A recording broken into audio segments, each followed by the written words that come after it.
Brian Tramel, RynoJB, Rollin Into Mempho. Live from 304 Studios in Jonesboro, Arkansas. This is STSPod.Club production. I'm BT, and we're running a little late due to my technical difficulties, but over there is my buddy, Rhino. Over there? No. I'm the other way. I'm the other way. How's it going, brother? What's going on? Life is a Cabernet, old chum, and we got a blessing from Championship Wrestling from Memphis today. My gosh. Oh, yes, Memphis we Wrestling. did. Oh, yes, Golly. we did. Let's, real quick, we had the record store on Monday. WTF, we did it last night, so go listen to it on the main feed. Dynamite, we're doing tomorrow night after the show. Sunday, can you see what I got up there? I see it. Out. No Sold tickets out. to watch the show for Sunday. You cannot watch the show. They can't put any more people in the building, but you still have an opportunity if you think, well, I just want to go meet a Booker T for the VIP experience. You can get a ticket, go down there and do that. You can order it on the website. Guys, we talk about this all the time, and people think, oh, well, BT, he's just telling them sold out as part of the gimmick. It's not part of the gimmick. They sell out, especially if it's a big name like Booker T. Yep. So I'm sorry you didn't get to see whatever he does for the tapings, but you won't get to see the tapings. And also, it was announced this week, and I just want to, and we're going to talk about it on Patreon because we're going to save it for the Patreon people, only $5, guys. Clips of Shooting Star, by the way, on the YouTube page of Championship Wrestling from Memphis. You'll see 3 clips. Go watch it. Zicky Dice. My guy.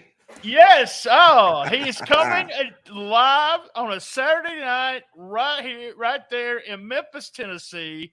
And Rhino, I know you'll be there, but I'll be there too. So we're all going to be there together. Oh, let's go. It should be fun. It should be fun. I'm so excited about it. Dustin, all he would tell me was I'm going to really like it. But we're going to talk about that more on the Patreon, guys. All right, let's get started. If you haven't watched this before, we do hits, misses, MVP. We'll have a question of the week. What do you look forward to the most for next week or upcoming weeks? And we do a must-see. So let's start out with you. What's your hits there, JB? Oh, man, I'm going to take up most of this episode here. I love this episode of Memphis Wrestling today. First and foremost, I got to give a huge shout-out to Big John Dalton. I'm representing, established in 2006, future Memphis Wrestling Heritage Champion right here, BT. I'm telling you. One of my hits, though, Big Dan, stopping the posse. My God. Big Dan, look, he's got backup. He had to let the posse know, look, you're not allowed in the building. And people have been asking, I don't know if you watched the YouTube chat room, but where's Big Dan? Where's Big Dan? Big Dan stopped the posse from getting in that building. And BT, with our names on that shirt, I'm glad he did. I mean, so these guys got to be stopped. They almost destroyed the building. Well, they're not in the building. They're running around somewhere. So I don't know if I feel safe or not. So I was in the building, so I'm glad they stopped. Right. I was in the building, so I'm sure you're across the bridge. But another thing that's on my hit list, though, we saw impressive footwork and response time from Skylar in her tag team match here. I thought, we've seen the others go quite a bit. You and I even questioned when the billboard went up. Skylar on the billboard, there's other people that have been wrestling. We hadn't seen much from her then, but I thought what we saw here today was very impressive. I was really, really impressed with the snapping and response time. Also, Cross cutting his promo before the Beat the Clock match. I thought Cross cut an incredible promo, telling the crowd to shut up, just playing that heel role really, really well. Big knee from Austin Lane when he had his match against Martin right out the gate. Love that. Also, that reversal from Martin when Austin Lane tried to step in the ring and with the spear. Martin reversed it with the DDT. I love that. Another thing that I love was after the Beat the Clock challenge, Austin Lane had some choice words for Bret Michaels. But what I love, what made it a hit for me, Bret Michaels, a man of few words in this promo, just says, I will, in reference to beating Austin Lane when that title is on the line. Another hit for me was the fans chanting for Mike Anthony and then putting on a dominant performance. I mean, my God, this guy is a machine. And then also on my hit list, Memphis Wrestling Control Center featuring Terrence Ward. Oh my God, we got the debut of the Memphis Wrestling Control Center. Oh, my guy's killing it. We've had that once. We had it once before. Yeah. I feel like I'm seeing it for the first time. I love it. I might have missed it. I might have turned my head last time. But also, of course, the main event match: Derek King, Rhino. Godly, they put on a great main event, and those are my hits. All right, the posse at the very front. I'll go with that, just like you said. I don't know what's up, but Simon got his hair cut. So they both got haircuts. Wow. I'm just surprised on that. I'll go with Skylar. Man, she might get most improved. She looks so good in this match. It's been a while since we've seen her in the ring, but she looked really good. I love the beat the clock gimmick. So I love that. All of that arranged it around it. Anthony winning the cup, we kind of knew that was going to happen. Excited to see it. Now I'm excited to see what he does with the cup. So anytime he wants to, he can. Terrence with the control center, Terrence Ward. And by the way, you're going to be at WrestleMania. Terrence Ward is going to be in your seat during WrestleMania. So shout out to Terrence Ward. And the final hit was DK at the very end in the ring. I love when Memphis Wrestling ends with something like that. All right. What about your misses? I only have one. I only have one miss for this episode, and that's the beat the clock with no official time. It was asked, Austin Lane didn't know his time at the end of the match. So when the second one starts, I don't know what I'm looking at here. Like, we're going for 2, we're going for 3. Do we know? And there was no final judgment or decision. There was no official time. That's my only miss for this episode. All right. And I agree with that. I didn't write it down, but I agree with it. He said not officially a little over 3 minutes. I should have had a clock on the screen or something. Austin Lane, come on. You said Jay Smooth's one of the smartest wrestlers in the ring. Come on, Austin Lane. He won a match. Don't ever say nothing like that. Come on. I want more of Cage against Anthony. That was the start of a really good match. Cage did a flying all the way off the top, flying press, and Anthony picked him up. Now, Cage is a big guy, so Anthony just picked him up like a baby. I want a 15-minute match, at least 12 minutes with these guys. Yeah. Or I pay some money to see that at the arena. Man, if you ever watched, the other King, if you watched him in the 90s, that was the DK match at the main event. All that stalling. Come on, Derek King. All that stalling at the very beginning. He's in trying to fill shoes of the King. He is the King now, so it's the same exact match. And where was the bell this week? Where was the bell? They said ring the bell. I never heard the bell rung. I didn't even notice. I didn't hear it run. All right, that was my misses. Kind of just having fun with it, guys. And then where are we going? Let's talk real quick about Patreon. I want to welcome new members, Mark, Brandon, Benjamin, and Paul. Remember, $5. On your 1-year anniversary, you get a free T-shirt. We've had episodes about Owen Hart, and we had the big shooting stars. So if you're listening to this, you probably are a Memphis wrestling fan. You gotta listen to Shooting Star. Only $5. Go to stspod.club. It hit the link in the right-hand corner. It's a little small right-hand corner. We have a big giveaway for March. And Rhino, I'm calling it March Mayhem. Well, I can't call it March Madness. But March Mayhem, it's a surprise crate. And the surprise is, I'm not going to tell everyone, but there's going to be at least 3 T-shirts. Tons of other stuff, some autographs. We'll announce the contents after you win. I think it would be fun. I thought it would be fun. Our sponsor's over $70. All you got to do is be a Patreon member. All right, man. Or do you know what time it is? It's time for, question of the week. Hey guys, Dustin Starr back with another question of the week. And this week, Bob314 says that he's heard me talk a little bit about training, and he wants me to name 3 people that helped me become the guy I am today in this wrestling business. Well, let's start at the very beginning. The outlaw Don Bass, the singing cowboy, one of the original assassins, the man who invented slamming a guitar over another guy's head. Let's be honest. So Outlaw Don Bass was my original trainer. I trained in a barn in Jericho, Arkansas. And unfortunately, we lost Donnie here just a couple of years back. but I wish that he was here right now to see what we've done here at the Wrestle Center, because I know that he would be one of the legends that we feature on our program. Number 2, I've got to give a big shout out to Motley Cruz, who Motley Cruz, a lot of people don't know, helped train me immediately following the Outlaw School of Wrestling and the Power Pro School of Wrestling here in Memphis. So Motley Cruz, you saw him recently in the Grind City Rumble come out, a former Kick-Ass Wrestling alumni. Everybody that's anybody here at the Wrestle Center, most everybody has been affected by Motley Crue in some way, shape, form, or fashion when it comes to pro wrestling and training. So big shout out to Motley Cruz. And then also, I've got to give a big shout out to the third man. In no particular order, Derek, by God, greater than great king, scooped a young, long-haired, 140-pound Dustin Starr under his wing, took me to OVW, all sorts of different things along the way. So I would absolutely have to put Derek King on that list as well, who, by the way, is still one of my very best friends today, all 3 of those men, with the exception of Donnie, who passed away. But those are 3 guys right there. I could list off a ton of other guys, but those are the 3 top guys that helped me along the way to become who I am in the world of wrestling. So, BT, I know you got a little bit to talk about on that. RynoJB, you might not have known anything about that, but that's the 3 guys that I have right there. Thanks for the question. If you have a question, put them right there in the comments, or go ahead and send them to Coach BT and RynoJB at the Rollin Into Mempho Podcast.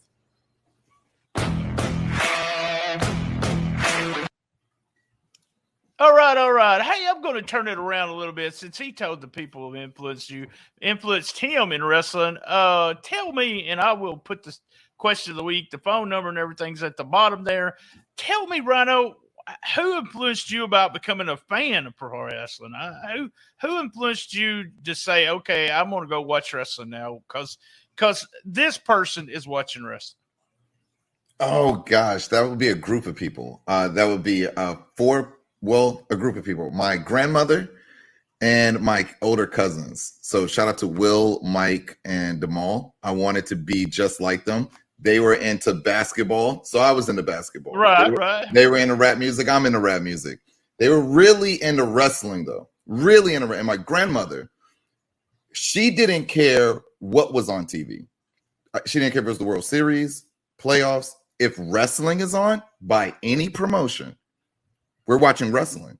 And she loved Memphis wrestling. I remember there was one morning where WWF had something on, but Memphis wrestling was on. I wanted to watch WWF. I remember I wanted to throw a fit, but we watched Memphis wrestling. And she was just so into Memphis wrestling. She loved to play cards as well. I hated cards. So her and my brother would play cards, but me and her, we would watch wrestling. So for me, wrestling has always been a very, very strong connection with my grandmother, Madeira, rest in peace. But she's a really, really big reason, big part, and my older cousins as well, as to why I watch wrestling. Awesome. Never stopped since 92. Wow. What about you? Me, really, it was my mom. I always do that. Love my mama at the end. She took me to wrestling when I was 12. I guess I was 12 years old or 11 years old. The kids across the street wanted to go to wrestling, and so the parents all got together and took all of us to wrestling. And from that on, that was a Friday night. On Saturday the next morning, I found out they had a TV show, and I've been a fan ever since. When I got in the business, I guess just studying the business and people having an influence on me was just watching how tag teams and stuff done. I got to kind of give it to the Midnight Express and Rock and Roll, even though I didn't personally know them at the time, but just by looking at them and influence what I did with my tag teams. And Dutch Mantell, who came to my house one time in Jonesboro, Arkansas, and I was in college, and he knocked on my door and said, they said the wrestlers come here and sit down before the show. Can I sit? And I was like, yeah. It was always the undercard guys that came over, guys that I knew. But it wasn't usually the Dutch Mantells, the Jerry Lawlers, or the Bill Dundees. And Dutch sat down, and we talked for like 2 hours. And to this day, I could probably call him and him tell me the good or the bad about something. So I'll go with Dutch Mantel, my mama, as the two influences there. All right, dude, let's go with MVP of the week. Your MVP of the week. I think, listen, he's been my MVP many a time. And once again, Mike Anthony is my MVP this week. I mean, winning the Cobra Cup in such a dominant fashion, despite the fans chanting for him and getting such a dominant victory, he refuses to shake King Cobra's hand. He's still the same. He's still a heel, guys. He's still a heel. Still a heel, and he's winning big. Now he has a championship opportunity. He's my MVP of the week. Totally my MVP, too. He is the Cobra Cup winner. Mike Anthony, we talked about this, I think, 4 or 5 weeks in a row. Every time we see Mike, we say, I haven't seen him in a bad match since. I even talked about that on a Shooting Star, and he's on a roll. You could have took that character and said, okay, he got beat, it's over. But no, they're continuing because there's something there. There's something there with Mike Anthony. Still improving. Been in the business a long time, but everything's clicking right now. So MVP Mike Anthony. All right, man. What do you look forward to the most about next week? Next week, hey, look, I'm hoping we get the Posse versus Young Goats in some fashion. Hopefully maybe a street fight or, in the parking lot brawl. I want to see these guys collide here. The Posse, they want the smoke. And the Young Goats, they want the smoke. I don't know what the championship committee needs to do, but we need one more match. And I'm hoping we get it next week. Right on. They've got the next 3 weeks is what they're calling Super Bout, and it will end on the last Saturday of March with Brent Michaels against Austin Lane next week. So all I'm doing is for the next 3 weeks, I'm looking forward to Super Bout matches. Yeah. I'm really excited about it. We also have in those matches, we have the ROH World Champion and who doesn't officially work for Tony Khan yet, but Tony does own the ROH now, so it'll be interesting with that. Real quick reminder, you can get meet and greet for Booker T, but you cannot watch wrestling tomorrow at the Wrestle Center because all tickets are sold out. If you want to meet and greet, go ahead and do it right now. Go to the website, do it, because if you don't, you may not even get a ticket for that. There's a free watch party, so after tapings Sunday, you can actually go watch Revolution. I just mentioned AEW. They'll be done in time for you to go to Dave and Buster's. Tell them that Dustin Starr, Rhino, and BT sent you, and you'll get a free game card. Just one, not three. One. And we will be right after Revolution. We'll be doing Dynamite with Pro Wrestling Torch's Eric Kroll and my buddy Lance. And I got to tell you this. I just signed this for this week, and I just want to let everyone know that's listening to Because of Memphis Wrestling, Country Rock, they'll be joining me here on the show. They'll be shooting the shiznit with me, both members of the team. We may be sitting down live. It's a possibility. If not, there'll be both of them on the screen, me sitting here, and questions for both of the guys. I'm really excited about it. All right, now give me your must-see. What are we going to tell people to go see off this show? You got to see Rhino, Uncle Rhino from Nephew Rhino, Uncle Rhino, Derek King, some good old Memphis wrestling right there. And I thought it was a great spot for both men. I wanted to reference the conversation I had with Derek King, but I'm gonna leave that for another time. But I just thought that was must see. The way that it ended, the way the angle, the action, it was all there. It was great. It's my must see. Must see. I'm going to go all the way to the finish of it instead of the actual match, but you're right. That's what you want people to see. You want to see Rhino. You want to see Derek King. You want to see Derek King land there. What do they do with this? We don't even know whether Derek's a babyface or a heel. They were going gore, and they were cheering him. So it was really crazy. It'll be interesting to see what they do with Derek from this point on, because he got beat up pretty bad. So it'll be interesting to see. So must see for both of us is go out to watch the match and the finish there. It's really fun. All right, guys. Remember tomorrow, Booker T. You get your VIP. We will be back here around, I guess it's going to be about 11:15 p.m. Live broadcasting, again, streaming for After Revolution. We call our show Dynamite. And we'll be here next week, me and Rhino, every week at 1 p.m. unless we have technical difficulties. Same bad time, same bad channel on the best little wrestling podcast in the business. Be there! And as everyone knows, I love my mom. Me too.